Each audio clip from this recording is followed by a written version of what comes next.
This happened last year at the peak of my partying stage. I was at a friend's house drinking, and at around 2 a.m., I was pretty drunk and decided to call an Uber to take me home. The car pulled up, and I have this habit of sitting at the front with the driver.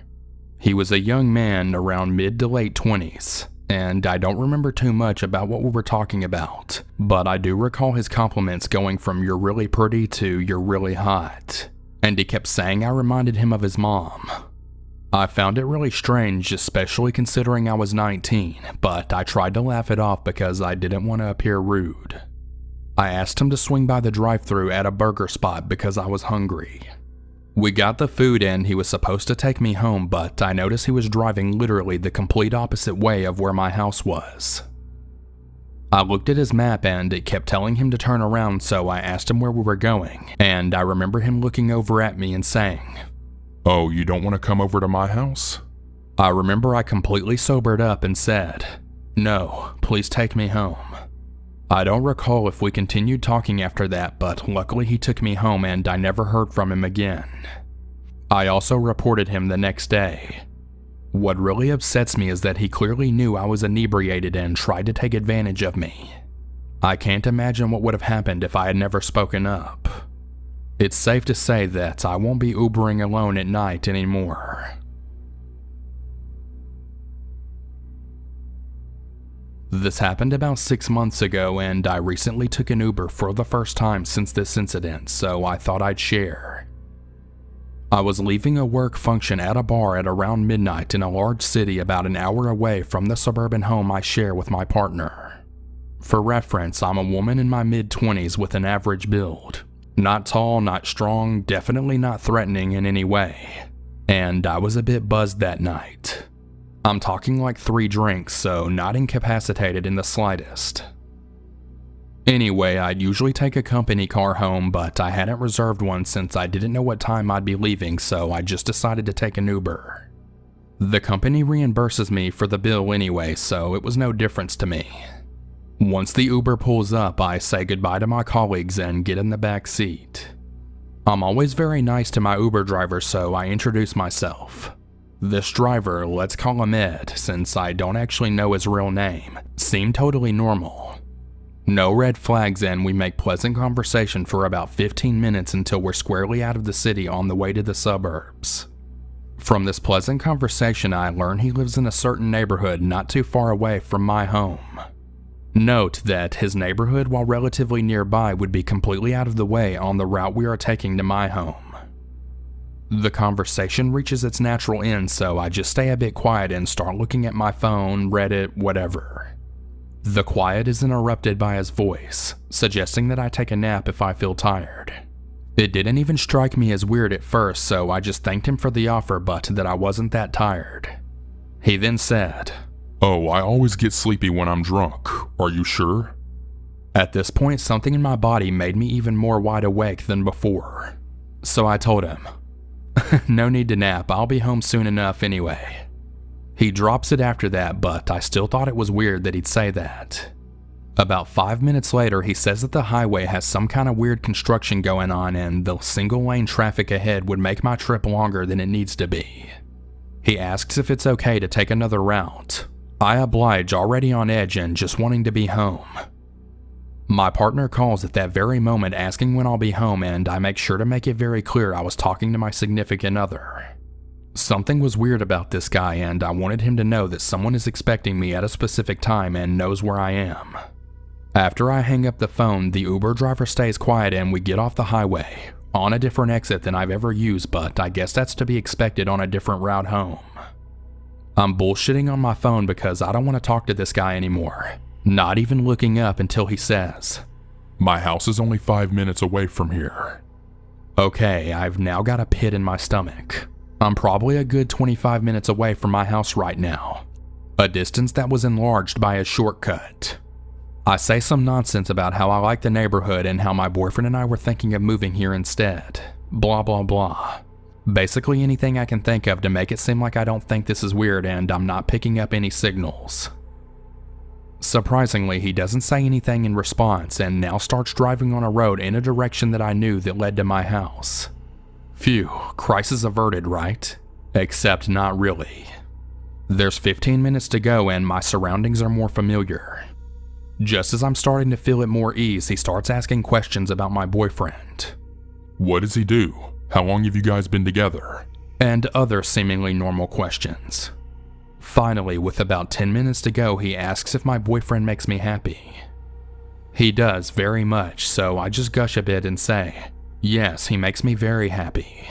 Then he asks if I make him happy. I thought that was weird, but humor is my defense mechanism, so I say, well, I should sure as hell hope so. We're now about 8 minutes away. He turns onto a side street and pulls over onto the side of the road, looks back at me over his headrest and asked me if I'd make him happy too. I said, what? Mostly because I can't even fathom what's happening.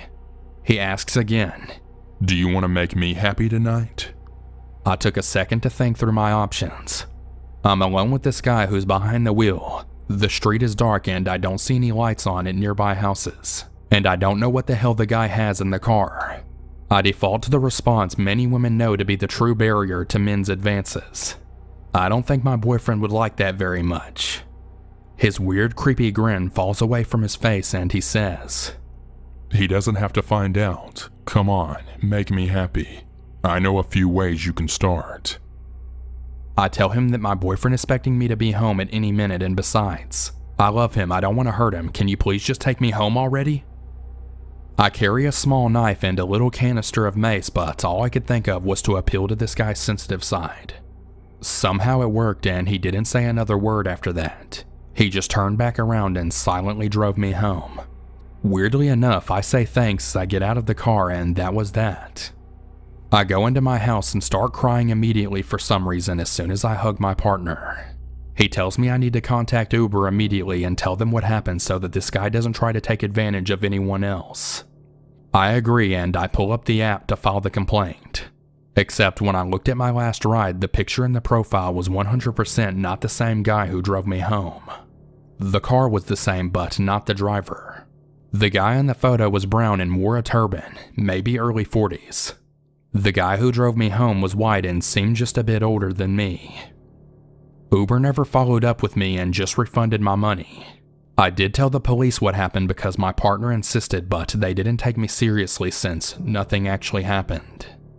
I was worried for a while since the guy knew where I lived, but apparently it's long forgotten since I just took an Uber today. Moral of the story? Always make sure the photo in your Uber driver's profile matches the person who's driving the car.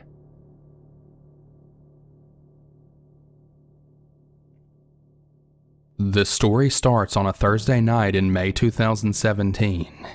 I work in retail and after a long shift one night called an Uber home so I could avoid the dodgy people that hang around the train station.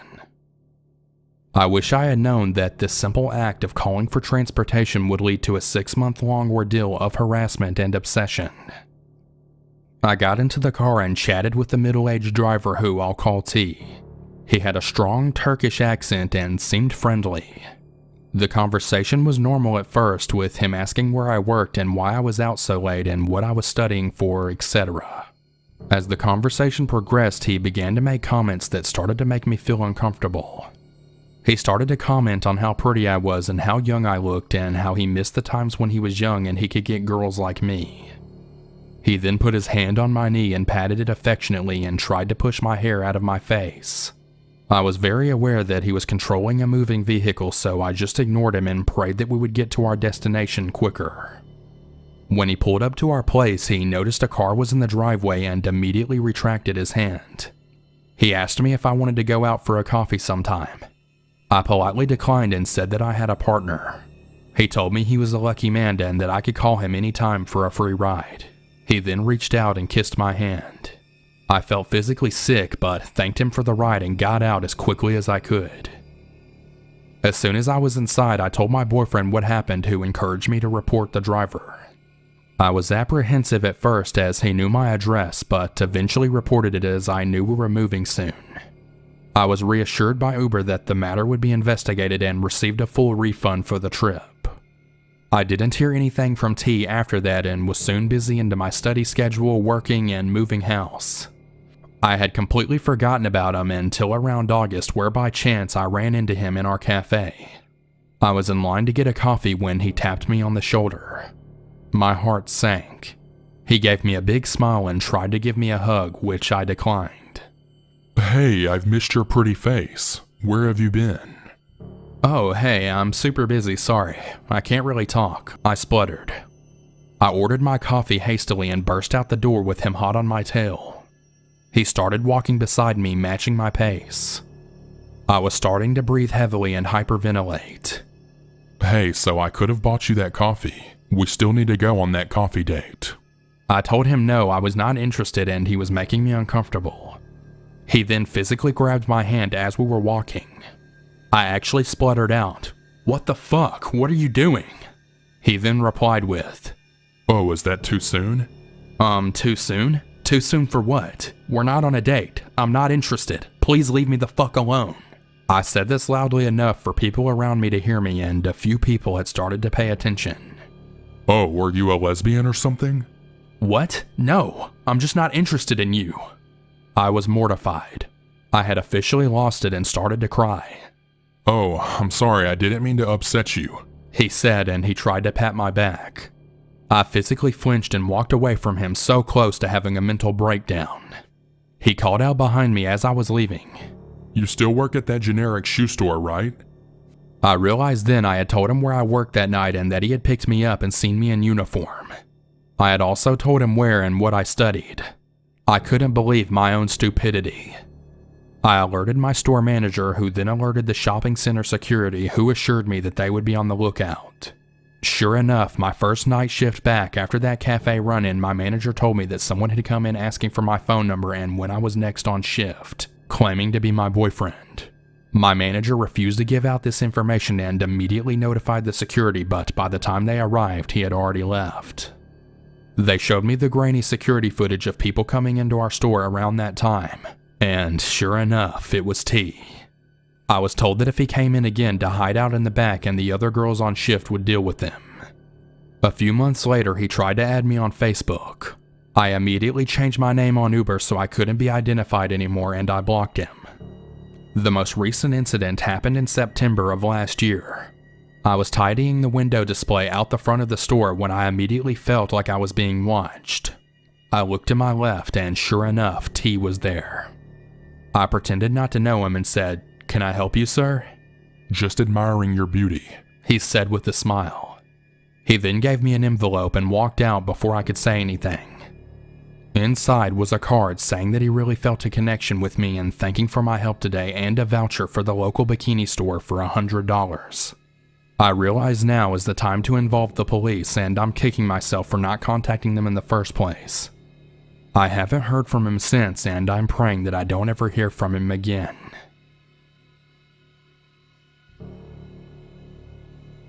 So the story is quite recent, near the end of last year.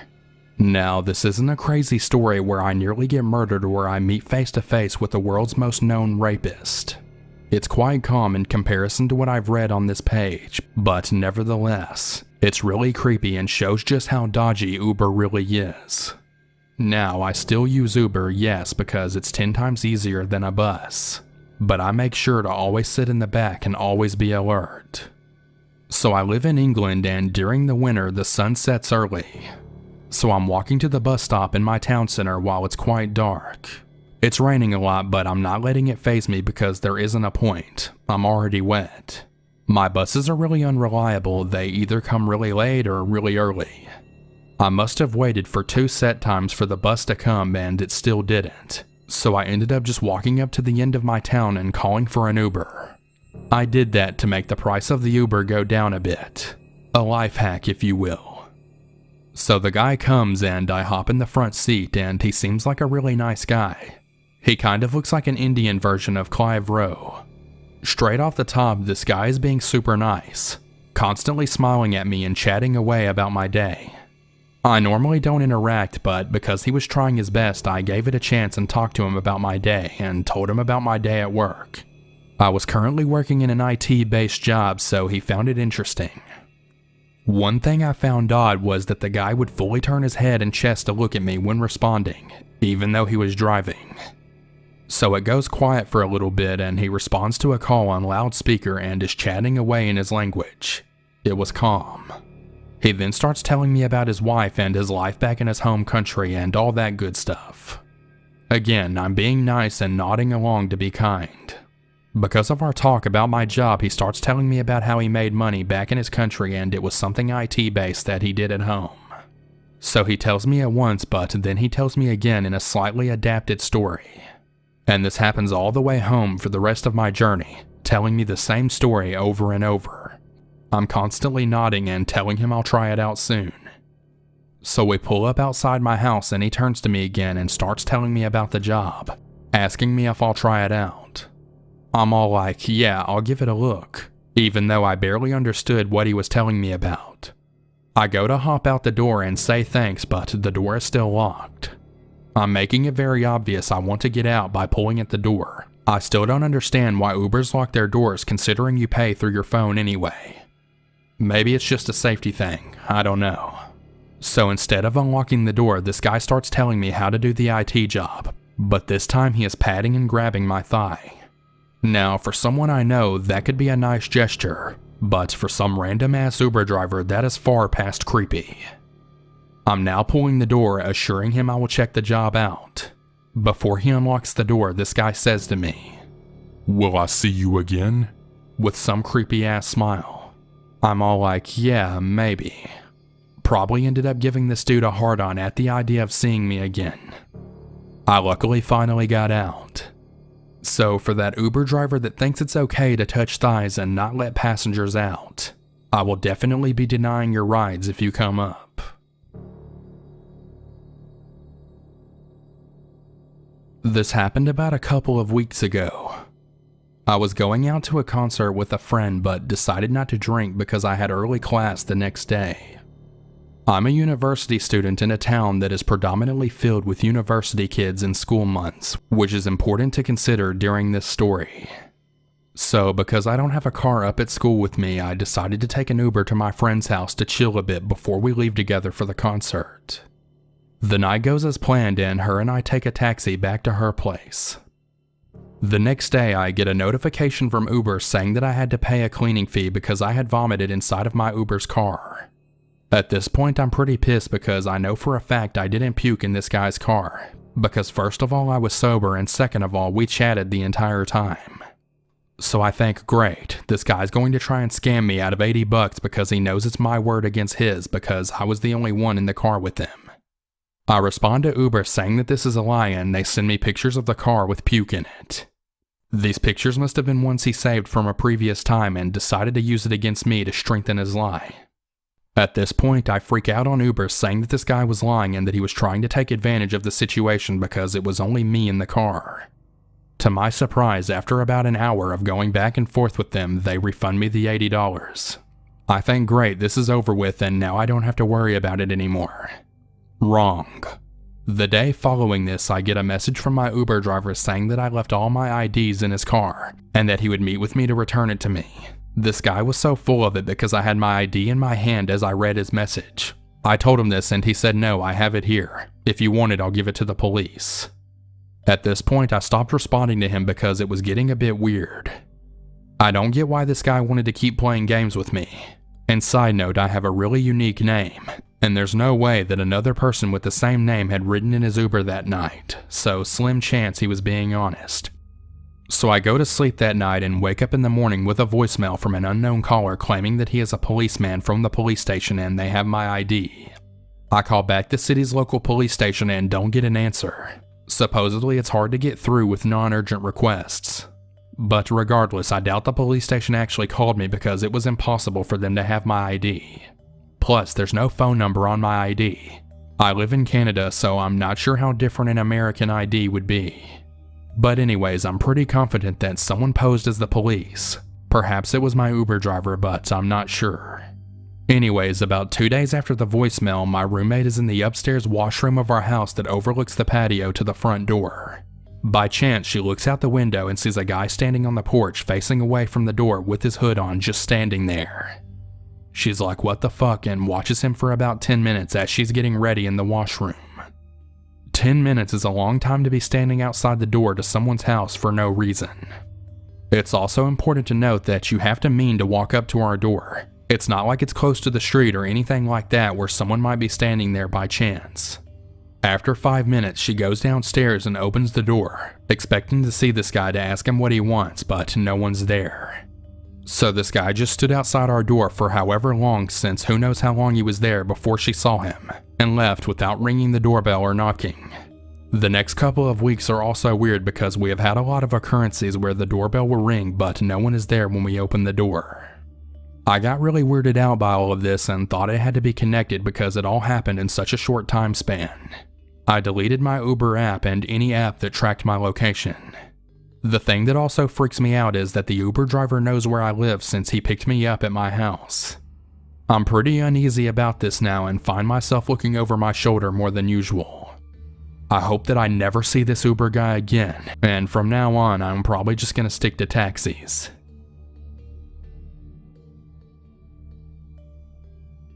This happened about a year ago. I was visiting friends in the city, about an hour train ride from where I lived. It was getting late and the last train was going to leave in less than an hour. My friends lived about 10 minutes away from the train station by car, so I let them know I'd need a ride soon. My friend who offered to drive me earlier that day was too drunk, so he ordered an Uber to come get me. Normally I would just stay the night, but I was pregnant in my first trimester and I just needed the comfort of my boyfriend's bed. We had some time, so as he's ordering the first one, he sees the picture of the driver and cancels it because the man looked creepy. The second one didn't look much better, but at least he seemed less creepy than the first, which is ironic. He arrived shortly after. I get in the car and he says my friend's name, who is a man, and I tell him he just paid for it, but that he has the right person. He asks my name and if my friend is my boyfriend. I tell him my first name and that no, my friend isn't my boyfriend. He then compliments me and I thank him and try to put in headphones, but he continues to talk to me about how I deserve a boyfriend or something along those lines. Now I must say I know the city very well. I've lived there before and I spent a lot of time there. I know exactly how to get to the train station and I always know the best route based on the time. It's pretty late on a weekday, so there wasn't any traffic and pretty much any way he took in the right direction would get me there. He puts the directions in his GPS that's propped up on his dash. It tells him to make a left at the next street, which is what you'd have to do to get there since it's a dead end. We start moving and he suddenly asks, Do cops hang out there? I feel uncomfortable, but I figure he just wants to speed a little, so I say, not really. And he suddenly takes a right into a narrow alley before the left ahead. His GPS is telling him to turn around, but he's still heading in the opposite direction. So I tell him this isn't the right way and he suddenly starts listening to his GPS like it was just a mistake. So he says, I'll get you there if you don't mind me speeding. I'm thinking, what the fuck ever, just get me to my train, so I say, sure.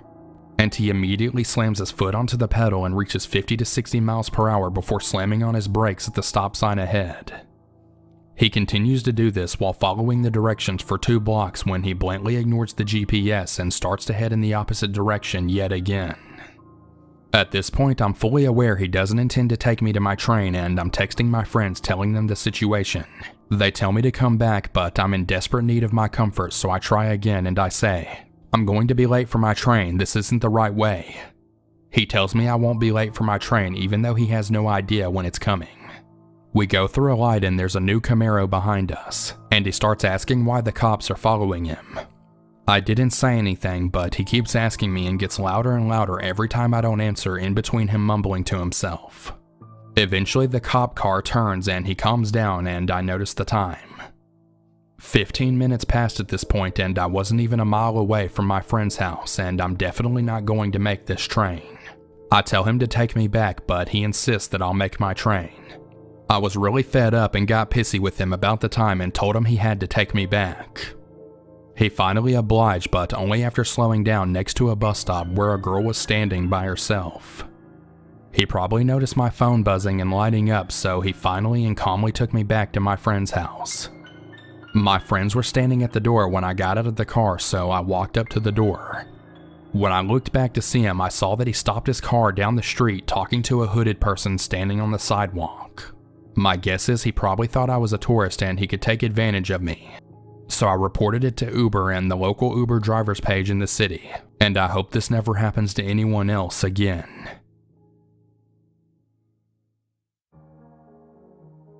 So I drive for Uber, and believe it or not, I don't have too many weird experiences. Or maybe I'm just used to them by now, but Judy, well, she's a whole different ball game. So it all started when I picked this lady up on a Sunday. I don't work on many Sundays, but every single Sunday I work is super weird. There is just something about Sundays. So I picked this lady up in the sticks at some elderly care center type place. Even though this lady came up to my car with a walker, I could tell she was full of energy. She was super friendly, had bright pink lipstick on, and was full of pep. She climbed in the front seat and told me I was taking her to Catholic Mass. Her story from there got weirder. She tells me that she's not Catholic, but she wandered into a Hispanic Catholic prayer meeting one day when looking for a place to pray for herself.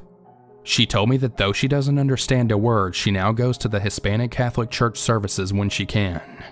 She also tells me that she's a breast cancer survivor. She has one estranged daughter, she used to be a counselor and a dog and a horse trainer, that she's a world traveler and that her heart is failing her and that her husband of 30 plus years is cheating on her and stalking her. I'm sitting here thinking, wow, this is the craziest life. Is this lady telling the truth? I mean, truth can be stranger than fiction. The best way I can describe it is her stories sound crazy, but she seems rather normal in conversation. So I pull up to the church and drop her off. I get out of the car to get her walker all set up and she comes up and grabs onto me, hugging me tight. She asks for prayer and she begs me to tell her something troubling me so she can pray for me.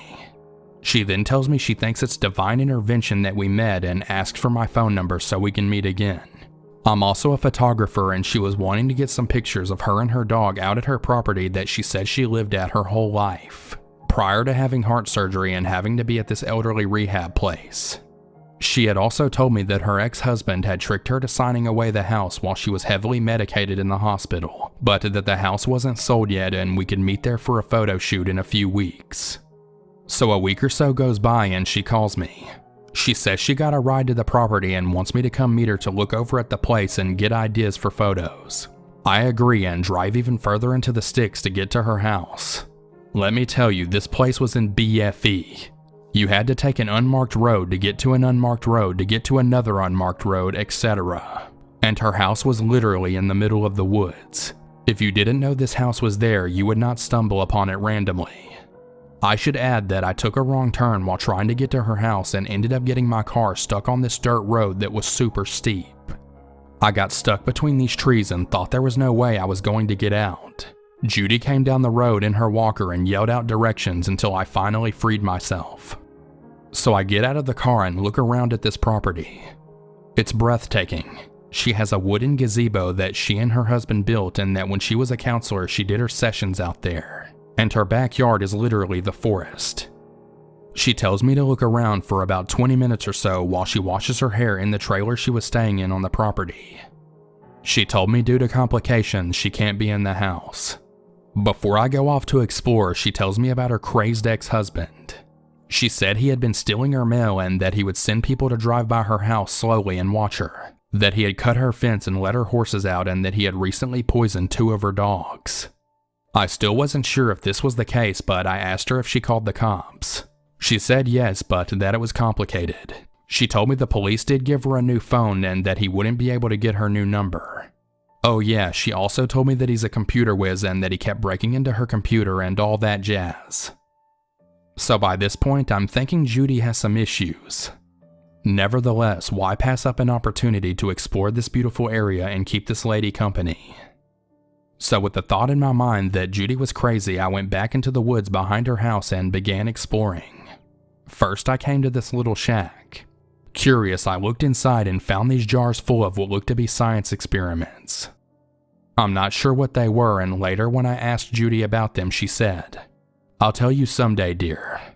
Not too long after, I made my way up to the side of a hill and into a clearing where I saw a bunch of trees that had recently been cut down. Judy said that the Forest Service had been out there getting rid of some of the nature, so I didn't find it too odd. However, I then stumble upon these 2 piles of sticks that are smoking. I uncover what looks like to be 2 campfires that have been recently put out, and it looked to me like someone was trying to cover evidence of them being there. I rather quickly go back to Judy's house and tell her of my findings. She immediately said, "Oh no, he's been camping out again watching what I do," followed by, "Don't worry, he wouldn't kill you, only me." I asked her if it could be a fire from the Forestry Service, but as we both thought about it, we figured they wouldn't leave it smoking and not at 7:30 p.m. on a Saturday. Right about then, as we're getting into the car, this burgundy pickup pulls up across the road from us and stops. This guy seems to be watching us. Judy tells me not to look panicked, but to get in the car quickly. In an effort to see if this guy is honestly lurking, I start talking loudly about him and pointing in his direction.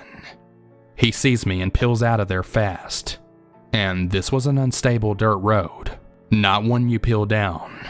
Judy tells me that she's sure that's one of the ones who's been sent there by her husband to watch her. We load her walker and show her dog into the car and head for the church. She gets out and goes to deliver something. Meanwhile, I'm sitting in my car with her dog. About 20 minutes later, I realize she's freaking attending Catholic Mass. I had to go get her and make her get back in the car. So we get to the care center and I help her inside. The night shift guy is there and he seems a little off himself. I look around and there are pictures of creepy dolls on the wall and old wallpaper. He asked her where she'd gone and she said we were at my house, to which he replied, "You went to the property? We'll talk after she leaves." She then replies, "I don't care, I can do it if I want." They already know what I'm doing. I don't have secrets, you know what's going on. I quickly excuse myself with the promise of calling again. We've texted a bit over the recent months, and as of now, Judy is moving out of her care home and into her own apartment. We're supposed to get together in a few weeks, and as long as we're not tromping through the woods, I think we'll be okay. To this day, I don't in God's name know what was going on, and I'm not sure if I want to. I'm probably going to call the care facility at some point and see if they can give me any clues as to who this person is I've been hanging out with. Whoever it was that was watching us, and whoever was in the woods, and whoever owns those jars. I really hope I never meet or see any of you ever again.